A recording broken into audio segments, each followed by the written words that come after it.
Lalu pemirsa, benarkah upaya menjatuhkan Ganjar Pranowo dengan Prabowo Subianto dapat mengakhiri polemik dukungan Presiden Jokowi dan para relawan, termasuk mendinginkan tensi politik di antara PDI Perjuangan dengan Gerindra? Atau skenario lain bisa terjadi apabila Mahkamah Konstitusi mengabulkan gugatan soal usia cawapres Gibran? Kita akan membahasnya bersama dengan politisi PDI Perjuangan sekaligus Sekretaris Tim Koordinasi Ganjar Pranowo, Deddy Sitorus, politisi Gerindra sekaligus jubir Tim Pemenangan Prabowo Subianto Wihadi Wiyanto, dan nanti akan bergabung analis politik Poltreking Indonesia Hanta Yuda. Selamat sore Bang Deddy dan juga Mas Wihadi. Sore Vera.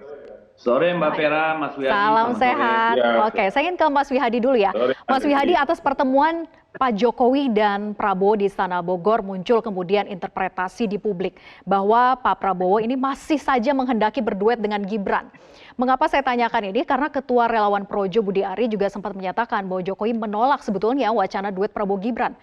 Gimana Mas Wihadi? Pertemuan yang kemarin sih. Iya. Ya, pertemuan kemarin itu memang kita juga belum tahu, karena pertemuan kemarin itu kan mendadak. Saya tidak tahu ada hal-hal apa yang dibicarakan ya. Tapi saya kira kalau ditanyakan mengenai masalah Gibran, ya kan, yang akan jadi Pak Prabowo, tapi kita mesti harus melihat bahwa saat ini Gerindra itu sudah melakukan dengan PKB, kerjasama dengan PKB dan koalisi dengan PKB, dan itu juga sudah ditandatangani berdua, Gerindra dan PKB, dan saya kira juga semua sudah tahu bahwa kalau saat ini Pak Prabowo sebagai presiden, maka kesempatan atau golden ticket ada di Pak Gus Muhaimin, ya, dan itu ada di PKB. Jadi saya kira itu masih menjadi satu komitmen kita bahwa itu hal yang sudah disepakati bersama pada saat itu. Komitmen sudah dari lama, Mas Wihadi, tapi kan sampai dengan sejauh ini tidak juga disampaikan bahwa cawapresnya Prabowo adalah Caimin. Kan sampai dengan saat ini sehingga muncul interpretasi-interpretasi, apalagi dengan intensnya Pak Prabowo nempel terus sama Pak Jokowi ini. Jadi begini, kalau mengenai masalah pencalonan cawapresnya, itu kan sekarang ini Pak Prabowo maupun Cak Muhammad itu masih sama-sama melakukan pembicaraan dengan partai-partai lain. Tentunya koalisi ini bukan hanya koalisi Gerindra dan PKB, kita harapkan ke depannya itu pasti akan ada bertambah lagi. Nah, saya kira ini kan masih masih terbuka untuk pembicaraan dengan partai-partai lain. Kenapa belum diputuskan siapa? Tetapi tetap bahwa komitmen itu ada di Gus Imin mengenai masalah cawapresnya. Itu kan sesuai dengan komitmen kita dengan PKB, gitu kan, bahwa sama-sama ditentukan siapa capres dan cawapresnya. Nah, kalau capresnya sudah ditentukan, maka sekarang tinggal cawapresnya. Dan ini masih belum ditentukan, belum diumumkan, karena memang belum ditentukan karena ada keraguan bahwa Caimin bisa mendampingi Prabowo atau gimana? Sebenarnya bukan begitu, tapi ini kan permasalahannya kan masih banyak partai-partai. Kita lihat Caimin masih bicara dengan Golkar, dengan Erlangga, terus kemudian juga masih bicara dengan Pak Sul dan segala macam, Pak Sulhas, dan saya kira juga Pak Prabowo juga masih ada pembicaraan juga, ada pertemuan dengan Pak SBY, terus kemudian juga ada pertemuan dengan, jadi masih banyak pembicaraan dengan partai-partai yang lain. Jadi saya kira kita tidak perlu terburu-buru, ya, kita kan memang masih ada waktu 5 bulan kan untuk itu. Saya kira masih bisa masih bisa berkembang lah. Ya, Mas Wihadi, tapi kalau memang komit dengan PKB kan sangat mudah ya untuk memformulasikan, ya sudah langsung saja diumumkan Prabowo dengan Caimin gitu, capres cawapresnya. Kemudian kalau ada partai lain yang bergabung, ya sudah, bahwa koalisi KIR masih membuka ruang untuk partai lain masuk ke dalam gitu. Artinya bahwa memang sudah mengunci Prabowo dan Caimin kan saat ini adalah memberikan posisi ataupun ruang bagi partai lain menempati posisi cawapresnya. Nah itu kan yang memang masih harus dibicarakan dengan antara Pak Prabowo dengan Caimin kan dengan PKB dengan PKB dan Gerindra itu kan sudah intens untuk komunikasinya dan sudah komunikasi itu sudah ada dan intens dan penentuannya juga ada. Tapi kan tanggal waktunya dan segala macam itu kan kita masih harus juga lihat timingnya. Nggak bisa kita langsung di depan dulu ini kan semua partai-partai yang lain kan kita juga melihat bahwa cawapresnya juga masih belum ditentukan. Tentunya kita juga tidak mau terburu-buru juga, artinya di sini kan kita masih ada pembicaraan yang intens. Tentunya pembicaraan yang intens itu bukan permasalahan karena cawapresnya belum ditentukan, tetapi karena permasalahannya bagaimana bentuk dukungan dan segala macam. Itu kan masih bisa terbuka. Jadi saya kira bukan karena permasalahan harus terburu-buru, kita nggak perlu terburu-buru dulu kan, karena memang ini masih banyak terbuka lah komunikasi-komunikasi ini. Tidak perlu terburu-buru, tapi kalau lebih dulu kan lebih baik, masyarakat jadi lebih tahu dan lebih mudah untuk mengenal, Mas Wihadi. Belum tentu juga bahwa duluan itu akan lebih akan memberikan suatu masyarakat juga, ini belum tentu juga. Jadi kita kan sama-sama kita pikirkan, karena ini kan kita memikirkan untuk negara ini. Jadi kita sama-sama kita mesti formulasinya juga mesti harus kuat, tetapi bagaimanapun juga PKB lah yang mempunyai golden ticketnya ini untuk cawapres. Itu sudah menjadi komitmen kita gitu kan. Oke, ini strategi pemenangannya lah ya. Jadi disimpan dulu cawapresnya begitu ya. Oke, sambil lobby-lobby politik dengan parpol lain. Oke, baik Mas Wihadi. Sekarang saya ke Bang Deddy. Bang Deddy, kalau yang dikatakan oleh Mas Muni, Mas Budi Ari mengatakan bahwa idealnya sebetulnya diupayakan oleh relawan Projo ini adalah duet antara Ganjar Prabowo ataupun sebaliknya Prabowo Ganjar begitu ya, seperti paket berita yang tadi sudah kita tayangkan. Nah, kalau Bang Deddy sendiri melihat apakah masih mungkin peluang ini terjadi? Baru tahu saya kalau Projo sekarang mengusulkan Prabowo Ganjar atau Ganjar Prabowo. Karena kalau nggak salah 12 hari yang lalu kan dia Prabowo Erlangga ya. Tapi ya bagus lah, namanya juga analisa ya. Kalau soal peluang, saya kira tidak ada yang tidak mungkin. Ini kan soal masalahnya adalah bahwa Pak Prabowo kan Rakernasnya memutuskan beliau sebagai calon presiden. Sementara Kongres memberikan hak prerogatif kepada Ketua Umum PDI Perjuangan Ibu Megawati juga agar mencalonkan presiden gitu. Jadi kan ada dua hal. Pertama, bagaimana tanggung jawab ke dalam. Lalu kalau itu sudah beres, mungkin baru dimungkinkan untuk bicara peluang-peluang untuk kedua belah pihak berdiskusi.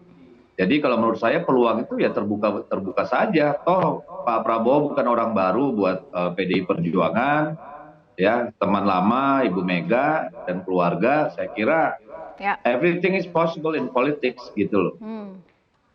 Oke, everything is possible, terlebih Pak Prabowo adalah temannya Bu Mega begitu ya. Tapi di mana titik temunya? Kan apakah selama ini kan deadlocknya karena Pak Prabowo tidak mau menjadi cawapresnya Ganjar. Nah, titik temunya di mana kalau begitu?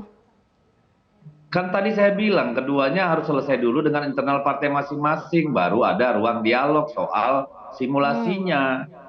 Gitu kan, setelah dialog internalnya kan terus perlu perenungan kedua tokoh ini kan, antara Ibu Mega sebagai penerima mandat Kongres dan Pak Prabowo sebagai penerima mandat proses internal organisasinya. Saya kira seperti itu, Mbak. Oke, Bang Deddy, bagaimana juga dengan upaya tawaran yang disampaikan oleh P3 dengan menyodorkan nama Nasaruddin Umar misalnya begitu? Apakah ini juga sedang dalam masa digodok oleh PDIP?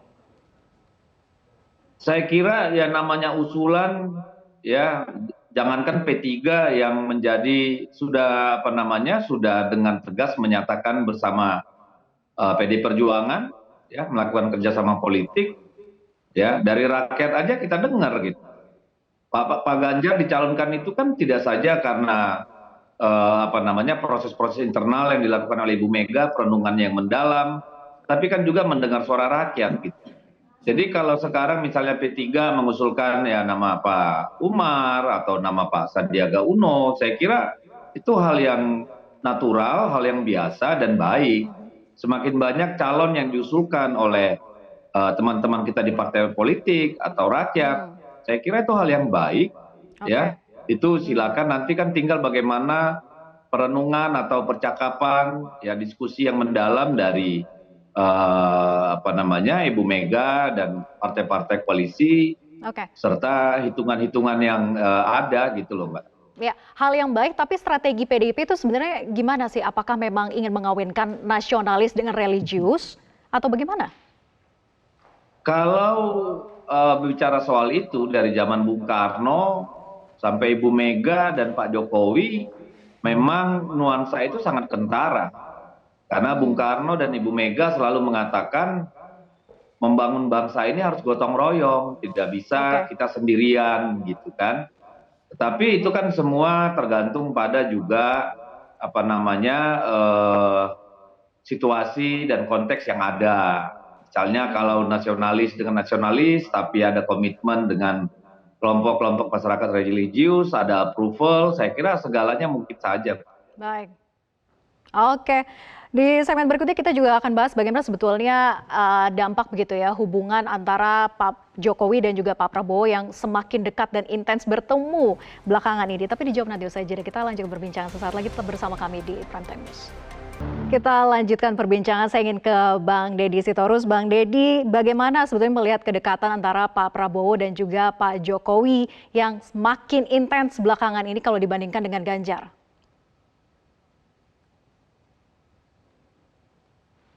Bang Deddy, audionya masih di mute sepertinya? Iya, ya maaf. Ya. Kalau Pak Jokowi dengan Pak Prabowo nggak dekat, itu baru masalah. Kan beliau Menteri Pertahanan, ya, dan juga ketua partai pendukung pengusung Pak Jokowi. Jadi justru hal yang natural, alamiah kalau beliau dekat. Ya, tapi menanam bakau bersama itu tidak biasa loh, Bang Deddy. Dengar dulu, misalnya ini kan ada rencana kita mau membeli pesawat jet tempur dari Amerika F-16 Fighting Falcon. Itu 8 billion US dollar. Tentu kan perlu itu rencana besar untuk modernisasi alutsista kita gitu. Jadi ya bisa saja bicara tentang itu gitu loh. Jadi nggak ada yang aneh. Yang aneh itu kalau Pak Prabowo sama Pak Jokowi jauh-jauh. Kenapa? Iya, bagaimana kalau menanam bakau bersama juga membahas pertahanan atau gimana, Bang Deddy? Nah, kan sebelum acara menanam bakau itu ada rencana kegiatan Pak Prabowo yang mendampingi Presiden di Sumatera Barat, ya, satu. Lalu ada kegiatan untuk membagi motor kepada Babinsa secara simbolik. Jadi sudah 2 atau 3 kegiatan yang dimohonkan Pak Prabowo, Pak Presiden berhalangan. Nah kemarin ya beliau ajak lagi ya ikut Presiden menanam bakau, ya itu proses yang biasa aja, nggak usah ditafsir macam-macam gitu loh. Oke, bukan ditafsir macam-macam, tapi benar-benar di sebelahnya Pak Jokowi. Padahal ini kan acaranya KLHK begitu ya, tapi space-nya khusus diberikan untuk Pak Prabowo saat itu di sampingnya Pak Jokowi persis. Ya itu tadi, ya kalau ditaruh jauh-jauh kan aneh ya Mbak ya. Oke. Dia menteri senior juga, terus disuruh jauh-jauh gitu. Jadi kan saya udah bilang tadi ada beberapa agenda yang sudah disepakati dengan Pak Presiden. Akhirnya Pak Presiden nggak bisa datang gitu loh. Iya kan? Jadi PDIP ya, sejauh ini tidak terusik sama sekali ya Bang Deddy? Dengan kedekatan ini dan Pak Prabowo yang sering nempel, ini dampaknya ke elektabilitas loh Bang Deddy. Ya kalau saya bilang tadi Mbak, kami itu baru pusing kalau Pak Jokowi dengan Pak Presiden tuh nggak pernah ketemu. Yang aneh itu kalau Pak Ganjar tiap hari pengen nempel Presiden, wong beliau gubernur. Kalau dia nempel Presiden nggak bisa ngurusin wilayahnya dong. Jadi jangan dibalik-balik cara berpikirnya gitu loh. Lalu menginterpretasikan semau saja gitu loh.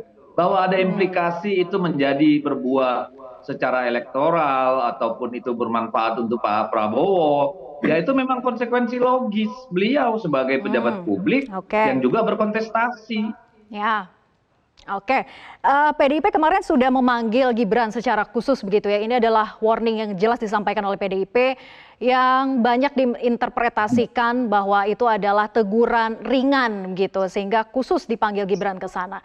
Nah, warning itu sudah diberikan kepada Gibran, tapi kepada Pak Jokowi apakah juga akan diberikan warning yang sama? Lagi-lagi kan Anda berbicara dengan asumsi. Gibran tidak dipanggil ke DPP, Gibran ya dihubungi gitu ya untuk dalam rangka pembicara soal kemiskinan 0% dalam Rapimnas 5 Juni. Ya, itu tanggal 5 Juni yang akan datang. Ketika dihubungin beliau bilang siapa saja saya menghadap saja ke Jakarta. Jadi Pak Gibran datang. Iya, tapi Kan kan Pak itu ini Sekjen urutan bilang ceritanya. memang menasehati loh, menasehati agar Iya. tidak ada dimanfaatkan gimmick-gimmick politiknya oleh parpol lain. Itu disampaikan oleh Pak Hasto saat itu. Iya, Pak Hasto menyampaikan itu kan karena ditanyakan relawan. Wartawan, sorry maaf. Kan karena ditanyakan Oke, wartawan dan memang ya. dalam Hmm. pertemuan itu ya Pak Sekjen menyampaikan banyak nasihat karena ini tahun politik. Tahun politik itu memerlukan soliditas partai ya. Tahun politik itu memerlukan tidak adanya bias-bias pendapat di tengah masyarakat yang bisa merugikan partai dan calon yang diusung atau menghadapi pemilu. Jadi kalau itu menjadi bagian Oke. pembicaraan, bagian dari diskusi, dan mereka sebagai senior-senior partai memberi masukan kepada Gibran sebagai anak muda, saya kira itu hal yang biasa saja gitu loh. Oke, masih hal yang biasa saja. Saya ingin ke Mas Wihadi. Mas Wihadi, sebetulnya ada relasi spesial apa sih antara Pak Prabowo dengan Pak Jokowi sehingga begitu intens untuk bertemu dibandingkan dengan menteri lainnya? Nah, kalau sebenarnya menteri yang lain kan juga bukannya tidak intens. Kita lihat kan beberapa pertemuan dengan Pak Prabowo itu kan juga ada kemudian menteri-menteri yang mendampingi. Saya kira pertemuan dengan Pak Prabowo itu juga sebagai kapasitasnya sebagai pembantu presiden, sebagai seorang menteri. Jadi ini kan ya saya setuju dengan apa yang dikatakan oleh Mas Dedi tadi mengenai bahwa yang namanya menteri dengan presiden ya itu intent pertemuan itu satu hal yang biasa. Saya kira nggak ada yang perlu dibesar-besarkan karena kan memang Kompak ya dengan ini Bang kan Dedi ya? kita iya nggak ada masalah sebenarnya kan pertemuan dengan presiden karena sebagai pembantu presiden sebagai seorang menteri ya kan setiap acara yang memang harus perlu didampingi oleh Menhan ya Menhan akan mendampingi kan gitu. Oke, jadi Saya kira tidak nggak ada ada masalah. arahan penugasan di luar jabatan menteri, Mas Wihadi? Di luar menteri maksudnya apa Ada yang arahan dimaksudkan? penugasan di luar jabatan menteri Ya sehingga sekarang kan intens bertemu masih dengan Pak kita lihat Jokowi? bahwa tugas-tugasnya Pak Prabowo kan masih tugas-tugas seorang menteri, seorang menteri yang melakukan tugas-tugasnya. Kan tugas-tugasnya sudah jelas, tupoksinya sudah jelas, ya kan seorang Tapi kan juga Menhan. sebagai ketum Ya saya kira parpol. sebagai ketum parpol saya kira tidak ada. Ini kan kita bicara pemerintahan sebagai pembantu Oke. presiden, bukan sebagai koalisi. Oke. Kan jelas di situ bahwa ya. Jadi jelas tidak mengarah kepada Pak Prabowo yang ingin mencuri ataupun juga mendapatkan banyak elektabilitas, kenaikan elektabilitas, karena kalau kita lihat trennya begitu ya, di saat nempel terus nih Pak Prabowo dengan Pak Jokowi, survei elektabilitas Pak Prabowo terus meningkat, sehingga ada mengatakan bahwa korelasinya sangat kuat ketika Pak Prabowo dekat dengan Pak Jokowi. Apakah itu yang terus dimainkan supaya elektabilitas Pak Prabowo bisa terus tinggi dan menyaingi dari capres lainnya, Mas Wihadi? Saya kira bukan begitu. Elektabilitas Pak Prabowo itu kan bukan hanya masalah dipengaruhi hal yang ketemu dengan Pak Jokowi saja.